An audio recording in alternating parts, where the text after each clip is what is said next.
তো বন্ধুরা আজকের আবার একটা নতুন ভিডিওতে তোমাদের সকলকে সুস্বাগতম। তো আজকের ভিডিও টাইটেল আর থাম্বনেল দেখে তোমরা তো বুঝতে পেরেছো তো আজকের ভিডিওটা কোন টপিকে হতে চলেছে। তো হ্যাঁ বন্ধুরা, আজকে আমি মাত্র 1 টাকা একটা ঘর বিক্রি করতে চলেছি আর দেখবো এটার রিয়াকশন কেমন আসে বন্ধুরা। আর ঘরটা আসলে কি কেউ কেনার জন্য রাজি হয়? এই যে বন্ধুরা 1 টাকার পোস্টার, এই পোস্টারটা দেখে দেখবো যে কেউ দাঁড়ায় নাকি 1 টাকার ঘরটা কেনার জন্য। তো চলো এখন রাস্তার দিকে যাওয়া যাক। রাস্তায় দাঁড়ায় দেখি কজন দাঁড়ায় আমার হাতের পোস্টারটা দেখে। চলো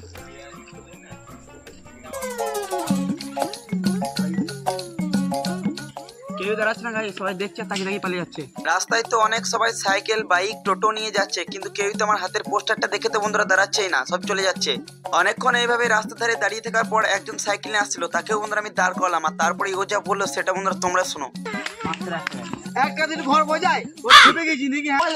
আরে বিশ্বাস করো,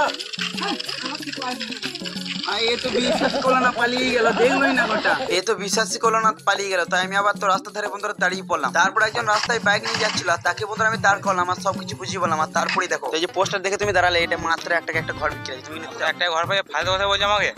সত্যি চলো দেখাবো তাহলে। তুমি নেবে? চলো আমি নেবো। তো চলো বন্ধুরা, এখন একটা ঘরটা কেনার জন্য রাজি হয়ে গেছে। তুমি সত্যি নেবে তো? তোমাদের এই যে 1 টাকা ঘরের দলিল, এই যে নাও, তুমি দলিল নাও, আমাকে 1 টাকা দাও। এই যে ঘরের দাম আমি যে মাত্র 1 টাকা পেয়ে গেছি। তো চলো এখন এবারে কি 1 টাকার ঘরটা দেওয়া যাক। তো চলো, তো চলে এসছি বন্ধুরা আমি এখন সেই 1 টাকার ঘরের কাছে। এই যে বন্ধু দেখো, তোমার এই 1 টাকার ঘর, তালপাতা এইটা 1 টাকার ঘর, এটা 1 টাকার ঘর। আর কেন করবো?